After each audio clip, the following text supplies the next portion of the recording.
इस वीडियो में मैं ये बताना चाहूँगी कि अपने फ़ायदे के लिए बसंत खन्ना और इसके संग भारतीय जनता पार्टी, सपा, समाजवादी पार्टी के जितने भी नेता हैं, इन सब ने हम लोग का पूरा परिवार बर्बाद कर दिया। पहले 2008 में मेरे पापा को मारा कैंसर का केमिकल दे देकर, और उसके बाद मेरी मम्मी को भी इस बार मार दिया। बराबर ऐसे हम लोग लखनऊ के कमिश्नर पुलिस वालों से बराबर कह रहे थे कि एफआईआर लिख ली, और बहुत पहले से हम लोग एफआईआर का कह रहे थे, लेकिन नहीं लिखी। एफआईआर इन लोगों ने इसीलिए नहीं लिखी ताकि ये लोग ताकि जो बसंत खन्ना और इनके संग जो नेता हैं, ये कुछ भी हम लोग के संग करते रहें तो कुछ भी इनके अगेंस्ट किया ना जाए। और देखिए, एफआईआर नहीं लिखने का नतीजा ये हुआ कि इस बार इन लोगों ने मेरी मम्मी को भी मार दिया। हमें बहुत पहले से पता था कि बहुत बड़ा सेक्स रैकेट है ये, जिसमें बसंत खन्ना मेरे चाचा ने सबसे सट्टा लगवाया है। हर पार्टी के, हर स्टेट के लोगों से सट्टा लगवाया है, फिल्म इंडस्ट्री के लोगों को पीछे लगाया है। बराबर ये आदमी कहता था अपने एजेंटों से कि तुम लोग पिक्चरों में जाओ, पिक्चरों में करो, मॉडलिंग करो, पिक्चरों में हीरोइन बनो। बराबर इसने अपने एजेंटों से करवाया है, क्योंकि सबसे ज़्यादा पैसा फिल्म इंडस्ट्री में। मैं अपनी लाइफ में शुरू से देखती आ रही हूँ, ये लोग कुछ नहीं करते थे, सिर्फ हरामखोरी करते रहे। मेरे मम्मी पापा इन लोग को, इन अनाथों को पालते रहे और सिर्फ ये लोग हरामखोरी करते रहे। आज हम लोग को आगे करके ये सब नेता पूरा हमारा घर बर्बाद कर दिया। मेरी छोटी बहन ने पूना से एमबीए किया, उसकी कहीं जॉब नहीं लग रही थी, हम लोग की कहीं शादी नहीं हो रही थी, सिर्फ अपने गलत फायदे के लिए। इतना ये हरामजादा है, और इसके संग जो नेता है वो और हरामजादे हैं, जो हम लोग के पीछे लगे है ना। इसकी बसंत खन्ना और इसके पूरे एजेंटों की लड़कियां तो खुद बहुत गर्मा गर्म है, लेकिन इतने हरामजादे रंडीबाज नेता हैं कि उन लोग की लड़कियों पे हाथ रखने की औकात और हिम्मत नहीं है।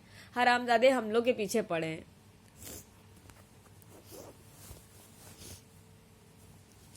बराबर बसंत खन्ना चाहता था कि इसके एजेंटों से शादी। उसने मेरी बड़ी बहन के लिए गोपाल टंडन के कोई भतीजा भेजा था शादी के लिए। इसकी खुद ये हरामजादा नेता है, लेकिन इसने अपनी लड़की की शादी किसी नेता से नहीं करवाई, गोपाल टंडन के भतीजे से नहीं करवाई। इसके और जो भाई बहन है सबकी लड़कियां हैं, और किसी की लड़कियों की शादी किसी नेता से नहीं हुई। हमारे लिए ये भेजा था। इतना उल्लू का पट्टा है ये। और इसके संग जो नेता है वो और हरामजादे हैं। इसकी लड़की से शादी करो ना और बेचो। दिया किसको है? नेता किसको बनाया है तुम हरामियों ने? इसको या हमारे बाप को? हमारे बाप को तो सस्पेंड करवा के मार दिया, उल्लू के पट्टे। हम लोग को पता था बहुत बड़ा सेक्स रैकेट है। यहाँ पर लखनऊ में सब लोग मिले हुए हैं। लखनऊ में इस आदमी ने सारी दुकानों, ऑटो वालों, रिक्शा वालों को हम लोग की फोटोएं बांट के रखी हैं। हर किसी को पता है, हम तीनों बहनें, हम लोग के बारे में सब पता है। कैसे पता है? सबको हमारी फोटोएं बांट के रखी है। 112 में मैंने ये बात बताई हुई है, लेकिन कोई कार्रवाई नहीं होती है। इसीलिए हम लोग यहाँ से शिफ्ट हो गए थे, बैंगलोर चले गए थे, क्योंकि यहाँ गंदगी बहुत है। हमारा अपना घर था, वो नहीं बिकने दिया। हमें कितनी प्रॉब्लम होती है हम लोग जानते हैं। सिर्फ पेंशन आ रही थी। जब हम लोग वहां गए तब भी इस आदमी को चैन नहीं था, क्योंकि हम लोग को आगे करके आगे बढ़ा है ना। तो इस भिखारी और इसके नेता जो भिखारी हैं, उनकी गरज ही, हाँ, उन लोग की गरज है। तो इन लोगों ने क्या किया, इस आदमी ने, जब हम लोग बैंगलोर गए तो काफ़ी सारे जो रियल ब्रोकर होते हैं, जिसमें से मैं कुछ नाम बताना चाहूँगी, राघव पांडे, मनीष पांडे, और भी जो ब्रोकर हैं जिनके नंबर मेरे पास है, मैं बहुत अच्छे से जानती हूँ, क्योंकि मेरी पहले भी इनसे यहाँ लखनऊ में बात हो चुकी थी। इन लोगों ने नहीं लिया था, लेकिन जब हम लोग बैंगलोर गए तो वहाँ बराबर सबके फ़ोन आए। क्यों? क्योंकि वहाँ पे ये अपनी औकात नहीं दिखा पा रहे थे। इनकी औकात लखनऊ में बहुत ज़्यादा है। यहाँ हर कोई मिला, यहाँ कमिश्नर इनके, पुलिस वाले इनके, सबका फ़ायदा करवाया जा चुका है। तो वहाँ बहुत फ़ोन करवाया था कि घर के लिए, तो हम लोग को लगा चलो घर भेज देते, क्योंकि हमें पैसों की भी दिक्कत हो रही थी। बेंगलोर बहुत महंगा शहर, और हमारी जॉब इन्होंने लगने नहीं देते हैं ये। तो हम लोग यहाँ आए। यहाँ इन्होंने क्या किया, हम लोग होटल सूर्या इंटरनेशनल, जो बलिंगटन चौराहे के पहले आगे पड़ता है, रतन स्क्वायर के सामने होटल सूर्या इंटरनेशनल पड़ता है, हम लोग यहाँ रुके। तो इस बार इन लोगों ने, क्योंकि हम लोग को धोखे से बुलाया था, तो मेरी मम्मी की तबीयत इन लोगों ने होटल सूर्या इंटरनेशनल से ही ख़राब करनी शुरू कर दी थी। क्योंकि मेरी मम्मी के चेहरे पे मुझे जब मैं होटल सूर्या में थी तो मुझे बहुत डलनेस लगती थी, आंखों के नीचे काले गड्ढे पड़ते थे, मुझे सही नहीं लगता था। उसके बाद जहां हम लोग जाते हैं वहां फायदा करवाना चालू हो जाता है। वहां वो होटल पहले खाली पड़ा रहता था, जैसे ही हम लोग जाते हैं पूरा होटल भर जाता है। उसके बाद एक बार तो क्या हुआ कि एक नेता था जो होटल सूर्या इंटरनेशनल में आया था, वो हमारे रूम में आ गया बगैर नॉक किए, और जब हम लोगों ने कहा आप ऐसे कैसे चलाए तो हंस रहा था। उसके बाद हमने मैनेजर से शिकायत भी की कि आप लोग के पास सीसीटीवी कैमरा लगा रहता है, आप लोग ऐसे कैसे किसी को भी कर देते हैं। तो वो बोले मैम धोखे से आ गया। ये बताइए, कोई आदमी होटल में जा रहा है, उसे अपना रूम नंबर नहीं पता है? अपना घर लोगों को पता होता है ना, तो रूम नंबर नहीं पता है। तो इस तरह से हम लोग को धोखे से यहाँ बुलाया।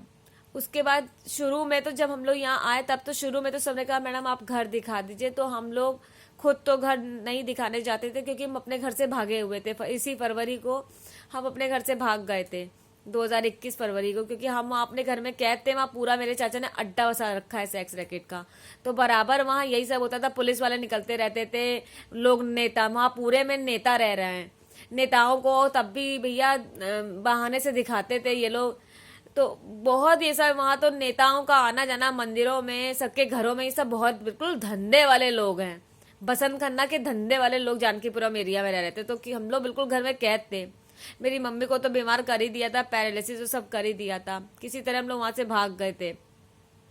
उसके बाद पिछली बार इन लोगों ने सोचा था ये लोग मेरी मम्मी को हटा देंगे, लेकिन उस वक्त इन लोग को मौका नहीं मिला क्योंकि हम लोग तुरंत बैंगलोर चले गए थे। इस बार इन लोग को मौका मिल गया। बराबर ये लोग पहले शुरू में इन लोगों ने कहा 1-2 महीने हाँ घर दिखा दिए, घर दिखा दिए। हम लोग घर दिखाते रहे, स्विगी से एक को भेज के रुपए देते थे हम, हमारे रुपए भी लगे और सब ऐसे ही बहाने करते रहे 1-2 महीने तक। तो उसके बाद सबने कहा नहीं मैडम आपका घर फ्री होल्ड लेंगे, पहले आप फ्री होल्ड करवाइए। फ्री होल्ड हमने होने दिया। उसके बाद फ्री होल्ड में इन लोगों ने इतना टाइम लगा दिया, 4-5 महीने हमारे फ्री होल्ड में निकल गए, तो अभी आज तक फ्री होल्ड नहीं हुआ। क्यों? क्योंकि मेरी मम्मी को केमिकल खिलाए जा रहे थे स्ट्रोक और होने के। हमें होटल सूर्या इंटरनेशनल पे शक हुआ क्योंकि मेरी मम्मी की वहाँ तबीयत खराब हुई थी। हम लोग को कई बार हम लोग की तबीयत खराब हो चुकी थी, तो हमें डाउट हुआ कि यहाँ ये लोग गड़बड़ करते हैं खाने में, और क्योंकि वहाँ नेता भी बहुत आते थे हम वहाँ से हट गए। उसके बाद हम अभी जनवरी को जो नवल किशोर रोड पर होटल रामकृष्णा गोल्ड है, नवल किशोर रोड 53, यहाँ हम गए। यहाँ जब गए तो यहाँ तो पहले दिन ही बाहर इनका बोल्ट टूटा हुआ लगा था रामकृष्णा गोल्ड का, वो बदल गया। तो हमें वहाँ भी, क्योंकि हम जहाँ जाते हैं वहाँ डाउट, हमें पता है वहाँ तरक्की करवाई जाती इसी तरह से, मैंने कहा भी था। उसके बाद जस्ट 1-2 दिन बाद वहाँ जहाँ मेरी मम्मी रुकी थी, जिस रूम में हमने 2 रूम लिए थे, तो मेरी मम्मी जिस रूम में रखी थी उसके बगल में इनका रेस्टोरेंट बनने लगा। इतनी तेज तेज पत्थरों के ड्रिल मशीन की आवाज़ जानबूझ के करते थे या क्या था। इन्होंने मेरे मम्मी के रूम का डिश भी काट दिया था, टीवी नहीं आता था। बिल्कुल ऐसे लोग इतना टॉर्चर करते हैं कि मैं बता नहीं सकती हूँ। जो सेक्स रैकेट वाले होते हैं और इनके एजेंट्स होते हैं, बहुत मैं तो यहाँ बता नहीं रही उन्होंने क्या क्या बुरा किया है। मेरी पापा के बाद मेरी मम्मी के भी कई बार एक्सीडेंट करवाए थे, लेकिन किसी के रिश्तेदार इतने हद तक गिरेंगे कोई नहीं जानता है। हर कोई नॉर्मल लाइफ जीता है। किसी के भिखारी रिश्तेदार हैं, किसी के एक तो भिखारी रिश्तेदार ही नहीं होते हैं, बदकिस्मती से सिर्फ हमारे हैं, तो क्या कर सकते हैं। एक काम वालियों के भी, जो काम वाली गाँव की होती है ना, उनके भी रिश्तेदार से धंधे वाले नहीं होते। यही लोग साले भिखारी धंधे वाले, बिल्कुल गरीब थे ये बसंत खन्ना और इन लोग के भाई बहन, बिल्कुल गरीब भिखारी। 2 कमरों के रूम में रहते थे भिखारी, खाने तक का नहीं होता था भाई। ये ना सेक्स रैकेट जो गरीब होते हैं, लो पावर्टी गरीब लोग चलाते हैं, जो धंधे वाले भिखारी होते हैं, ये लोग उन्हीं भिखारियों में से जो सड़क पर, इन लोग का पेशा, और वो जो सड़क पे भिखारी होते हैं बिल्कुल वैसे ही, जैसे वो सड़क के भिखारी मेडिकल पर्चा लेके घूमते हैं, उसके नाम पे भीख मांगते ना, ये लोग भी यही करते थे। ये सारे भाई पर्चे बनवा रखे थे और मेरे पापा से इस तरह से पैसे निकलवाते थे कि हमें ये बीमारी हो गई है, कैंसर हो गया, ये हो गया, रोते ही रहते थे। ऐसे ही जो भिखारी होते हैं ना सड़क के, वैसे ही भीख मांगा करते हैं। वही वो जैसे वो जो औरतें होती है ना सड़क की, नेताओं की कारों के आगे भीख मांगा करती हैं, वैसे इन लोग की बीवियां भी हैं। नेताओं से, इन लोग की लड़कियां नेताओं से भीख मांगा करती हैं। इन सबकी औकात ही यही है। धंधे वाली हैं। इन लोग की माँ बहन बीवियां भी धंधे वाली होती होंगी। जो आदमी ये सब करते हैं ना, उनकी बीवियां बेटियां बहनें धंधे वाली होती हैं, नेताओं की रंडी रखेले होती हैं, इसलिए वो लोग भी ये धंधा करते हैं। क्योंकि जिसका पति ही ऐसा है, उसकी बेटी बहन बीवी भी धंधे ही वाली होती है। इन लोग की बीवी और बेटियां धंधे वाली हैं, तभी इतना भरा पूरा सीना करके रखा है ताकि नेताओं को मजा आए। उसके बाद इन लोगों ने क्या किया, जब लोग रामकृष्णा गोड पे आए तो इनका भी रेस्टोरेंट बनने लगा। मेरी मम्मी को बहुत प्रॉब्लम होती थी, कहती थी मेरे सर में दर्द होता है, और मुझे वहाँ भी नेता बहुत आते थे, हम लोग को देखते रहते थे वहाँ, क्योंकि वो बहुत ही लो स्टैंडर्ड एक होटल रहा है। लो स्टैंडर्ड लोग अपनी औकात बहुत जल्दी दिखाते हैं, है ना, क्योंकि उनका नाम तो होता नहीं है, वो लोग कुछ भी करते हैं पैसों के लिए।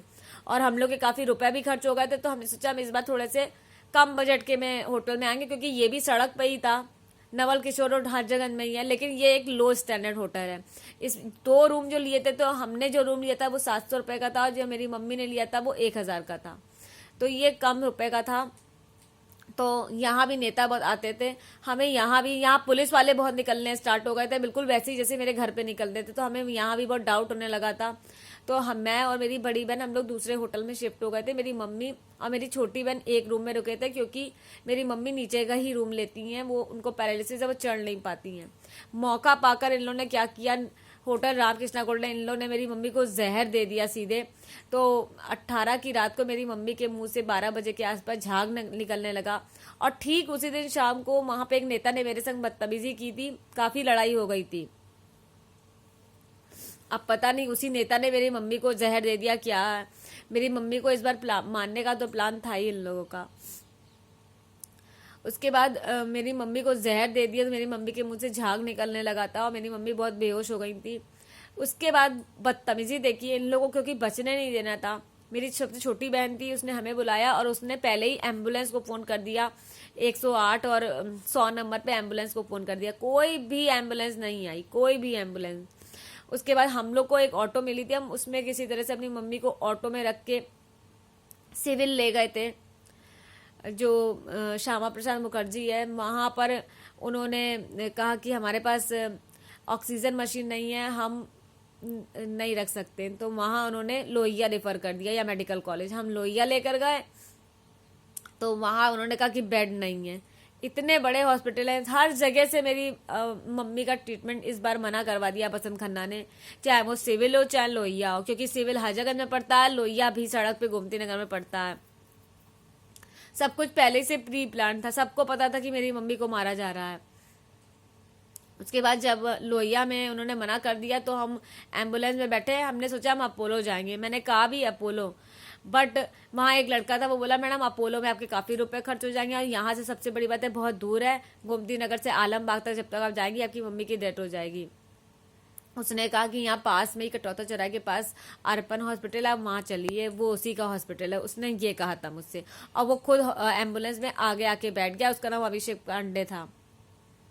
रात में, क्योंकि हम लोग 12 बजे मेरी मम्मी बेहोश हुई, तो ये सब करते करते ऑलरेडी 2 बज गया था, ये समझ लीजिए आप, काफ़ी टाइम बीत गया था। तो हम लोग फिर वो आके बैठ गया, तो हमने कहा चलो ठीक है अर्पण चलते हैं, क्योंकि मेरी मम्मी को तुरंत ट्रीटमेंट की ज़रूरत थी। मुझे भी यही लगा कि अपोलो यहाँ से बहुत दूर पड़ जाएगा, तो इसलिए हम लोग भी चले, और हम लोग काफ़ी डर गए थे क्योंकि मेरी मम्मी बेहोश हो गई थी। किसी तरह से हम अर्पण हॉस्पिटल गए। वो हॉस्पिटल बना ही बहुत अजीब है। जो अर्पण हॉस्पिटल है ये वास्तुखंड में पड़ता है, कटौता चौराहे के पास। यहाँ गए, यहाँ मेरी मम्मी को सवेरे तक होश आ गया था। इन्होंने अच्छे खासे 20,000 रुपए जब एडमिट करवाया तब लिए, और एमआरआई इन्होंने सारे चेकअप करवा डाले मेरी मम्मी के, एमआरआई पता नहीं कौन कौन से ब्लड के, ये वो अच्छे खासे इन्होंने रुपए तभी बना लिए थे। उसके बाद इन्होंने क्या किया, मेरी मम्मी को ऊपर से लेके नीचे पैर तक इतनी ड्रिपें इन्होंने मेरी मम्मी का पूरा हाथ सुझा दिया था। मैं वीडियो डाल चुकी हूँ। मैंने कहा भी कि मेरी मम्मी का हाथ इतना सूज कैसे गया, तो वो बोले कि वो ऐसे ही सूज गया। उसके बाद जब उनको लगा कि वे शक हो गया, तो उन्होंने पट्टी बांधी मेरी मम्मी के हाथ में पूरे में। उसके बाद मेरी मम्मी के पैरों में भी इन्होंने ड्रिप चढ़ा दी पूरे में। मेरी मम्मी को उस दिन शाम तक पूरा इन्होंने बेहोश कर ही दिया था, क्योंकि मानना था तो उस हिसाब से काम हो रहा था, और अपने रुपए भी बनाने थे। पूरा मेरी मम्मी को इन्होंने पूरा 18 को हमने एडमिट किया था, 18 की शाम तक इन्होंने मेरी मम्मी को मार दिया था। 19 की सवेरे ये एकदम से बोलते हैं वहाँ के जो डॉक्टर सिंह है कोई कि आपकी बस आप अपनी मम्मी से मिल ली है, आपकी मम्मी की डेथ होने वाली है। सीधे इन्होंने कह दिया कि कार्डियक अरेस्ट पड़ा है, जबकि डॉक्टर पहले ही से बताते हैं कि भैया आप मिल लीजिए। इन्होंने कुछ नहीं, जब मतलब मेरी मम्मी में कुछ बचा ही नहीं था तब इन्होंने कहा कि आप मिल लीजिए अपनी मम्मी से। मेरी मम्मी अच्छा खासा बोल रही थी, सब कुछ कर रही थी सिर्फ मानने के। उसके बाद जब मेरी मम्मी को मार दिया तो CPR दे रहे हैं, झूठ मूठ ड्रामा कर रहे थे, वहाँ की नर्स हंस रही थी। उसके बाद इन्होंने कहा कि हम आपकी मम्मी की बॉडी तब तक नहीं देंगे जब तक आप पूरा पेमेंट नहीं करेंगी। पेमेंट पूरा मेरा था इनका 40,000 का, पर्चा भी है। 40,000 में जो इन्होंने मेरी मम्मी को मारने के लिए दवाएं चढ़ाई वो रुपए ने लेने थे, जो सिर्फ मारने के लिए करा था। ठीक तो किया नहीं, मेरी मम्मी को मार दिया था, वो रुपए ने चाहिए थे और इन्होंने बॉडी देने से मना कर दिया था। हम तीनों अकेले थे, तो मेरे पास सोने की चेन थी, मैंने वो बेची वहीं पर क्योंकि मेरे पास कैश था नहीं। तो मैंने सोने की चेन बेची, एक अंगूठी थी वो बेची, किसी तरह से मैंने इनके रुपए दिए और फिर हम अपनी मम्मी को सीधा ले गए और हमने अपनी मम्मी का क्रेमेशन कर दिया। हमने पोस्टमार्टम इस बार हमें नहीं करवाना था। पोस्टमार्टम हमने इसलिए नहीं करवाया क्योंकि हमें पता था ये सब मेरे चाचा कर रहे हैं, बसंत खन्ना, और मेरे सारे रिश्तेदार और नेता इनके संग मिले हुए हैं। इस बार हमें पता था कि क्या किया, किसने करवाया, क्योंकि जब मेरे पापा को मारा था तब तक हमें नहीं पता था सेक्स रैकेट है। इस बार हमें मेरे सामने बिल्कुल क्लियर था कि ये सेक्स रैकेट का केस है। उसके कारण ही मेरे धोखे से मेरी यहाँ बुला के मेरी मम्मी को मानना ही था और इसलिए पोस्टमार्टम की कोई ज़रूरत भी नहीं थी। दूसरी बात ये कि अगर हम पोस्टमार्टम करवाते भी तो भी पुलिस वाले कुछ नहीं करते, क्योंकि पुलिस वाले तो बराबर नेताओं को हम लोग को दिखाते थे, हम लोग का पीछा करते थे। तो यहाँ तो और हम लोग सेक्स रैकेट का ये इतना बड़ा केस है और FIR उसी में नहीं लिखी गई, तो ये लोग क्या करते अगर हम पोस्टमार्टम भी करवाए थे। तो हमें पोस्टमार्टम करवाना ही नहीं था। वैसे भी मेरी मम्मी को ये बहुत बुरी मौत दे ही चुके थे।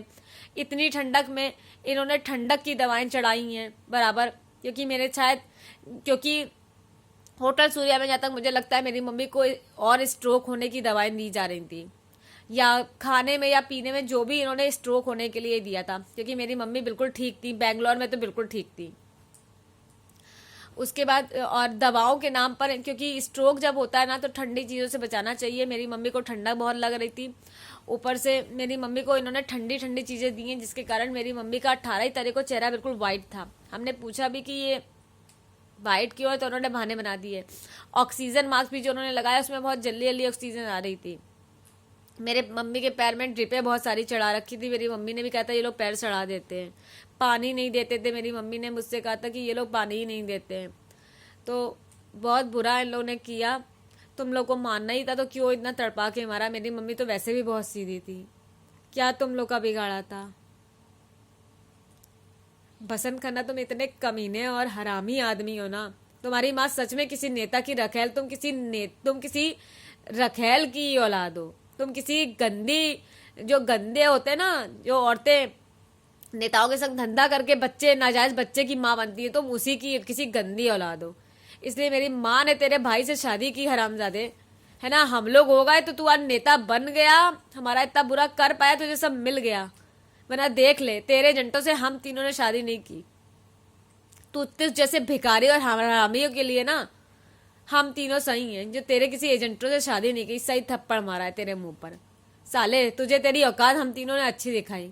जिस औरत ने तेरे भाई से शादी की, तुम लोग को खाना बना के खिलाया, तुम अनाथों हरामियों को। तेरी और भी भाभियां हैं 5, वो तुझे पानी, तुम मरेगा ना तो पानी भी ना दे। लेकिन मेरी माँ ने तुम लोग के लिए इतना किया, तब इतना बुरा किया। तुझे हरामी मानना था तो तू ऐसे ही मार देता। इतना खराब करके क्यों मारा तूने, उल्लू का पट्ठा साला। एक ही बद्दुआ मेरे दिल से निकलती है कि तू तेरे संग जितने भी लोग हैं, सारे मेरे मम्मी पापा के रिश्तेदार और वहाँ के सारे पड़ोसी, बैंक वाले, जितने भी तेरे संग नेता पुलिस वाले सब मिले ना, सबके लड़कों की मौत हो जाए। बेटे मर जाए। तुम लोग ने माँ को तड़पा के मारा है ना, एक सीधी माँ औरत को मारा है। तुम सबके लड़के तड़प तड़प के मरे बसंत खन्ना। तेरे सारे एजेंटों के, तेरे सारे नेताओं, पड़ोसी, सबके दामाद वाले, सबकी बेटियों की हालत ना हम लोग जैसी, हम लोग से भी बदतर हो। हम लोग तो खड़े होके लड़ ही रहे हैं, सबकी बहू बेटों की हालत हम लोग से भी बदतर हो। उल्लू का पट्टा, एक ही खुशी थी वो भी तूने छीन ली, वैसे ही शादी नहीं होने दी, इतना तू हरामजादा है। अरे तूने मेरी मम्मी को बीमार करने में वैसे भी कौन सी कसर छोड़ दी। मेरे पापा के बाद मेरी मम्मी सत्संग जाती थी, वहां प्रसाद के नाम पर बीपी की, हार्ट की प्रॉब्लम, शुगर की प्रॉब्लम, उसके बाद पैरालिसिस, ब्रेन स्ट्रोक, सब तो कर दिया तूने, कुछ रह भी गया था? ना मेरी मम्मी खा पाती थी ना लेट पाती थी, उल्लू के पट्टे तूने मार भी दिया। क्या है, तूने एक माँ को मारा है ना, तू देख। दिल से हम तीनों की बद्दुआ है, तेरा भी लड़का तड़प तड़प के मर जाए, तेरे सारे एजेंटों का भी लड़का मर जाए, तेरे संग जितने भी लोग मेरे ना सबके लड़के मर जाए, मौत देखो, तुम लोग का पैसा ना रखा रह जाए। तो यहाँ मैं बस यही बताना चाहूंगी कि ये सेक्स रैकेट का बहुत बड़ा केस है, जिसके कारण बसंत खन्ना और इसके संग जितने भी नेता मिले इन सब ने मेरी पूरी फैमिली बर्बाद कर दी। और कुछ एफआईआर कुछ नहीं लिखी। अगर एफआईआर देख लीजिए, इसलिए नहीं लिखी जाती ताकि ये लोग अपना करते रहें, और कुछ हो भी नहीं। मेरा घर भी नहीं बिकने दिया, सिर्फ बहाने से मैं बुलाया क्योंकि मेरी मम्मी को मानना था। ऐसे लोग पूरी लाइफ खराब कर देते हैं, पूरी फैमिली खराब कर देते हैं, और सबसे बड़ी बात है चैन से तो बिल्कुल नहीं जीने देते। मेरी मम्मी का मेरे पापा के बाद एक्सीडेंट बहुत करवाया गया। मेरी छोटी बहन पूना में थी, उसको पूरा बीमार कर दिया, उसको यूट्रस का कैंसर कर दिया इस आदमी ने। कई बार वहां भी मेरी मम्मी और मेरी छोटी बहन के एक्सीडेंट करवाए गए, कई बार मेरी छोटी बहन भी वहां एडमिट हो चुकी है। पूरा ये लोग बीमार कर देते हैं। ये धंधे वाले जो लो स्टैंडर्ड गरीब भिखारी होते हैं ना, ये इतने भिखारी होते हैं, ये छोड़ते नहीं हैं। ये तड़पा तड़पा के बहुत बुरी मौत देते हैं, बहुत लो होते हैं, क्योंकि इनके पास कुछ इन लोग को मिला तो होता नहीं है, गरीब भिखारी होते हैं, तो ये लोग पैसों के लिए कुछ भी करते हैं, कुछ भी। यही वजह लड़कियां इतने लोग गरीबों से शादी नहीं करती हैं, पर मेरी मम्मी सीधी थी तो इन भिखारियों में कर ली, वरना इन लोग की बीवियां इतनी हरामजादी हैं, इतनी हरामी हैं इन सब भाइयों की बीवियां और इन लोग की बहनें कि मैं बता नहीं सकती हूँ। सबकी लड़कियां भी हरामजादी हैं, सबकी लड़कियां तक हरामजादी हैं, धंधे में मिली हैं। सालियां बिक जाए नेताओं के पास, एक रात की कीमत ना नेता इन लोग की बीवियों और इन लोग की लड़कियों को अच्छा दे देंगे, बहुत गर्म है। लखनऊ कमिश्नर इतना हरामजादा आदमी है ये डीके ठाकुर, कुछ नहीं किया इसने। इसके हम लोग गए भी थे एप्लीकेशन देने, कुछ नहीं किया इस रंडीबाज ने। ये सब साले हरामजादे मिले हैं, और इस बसंत खन्ना के जितने भी नेता मिले हैं साले उल्लू के पट्टे। तुम लोग को इन लोग की लड़कियां नहीं दिख रही हैं, हरामजादे कहीं के।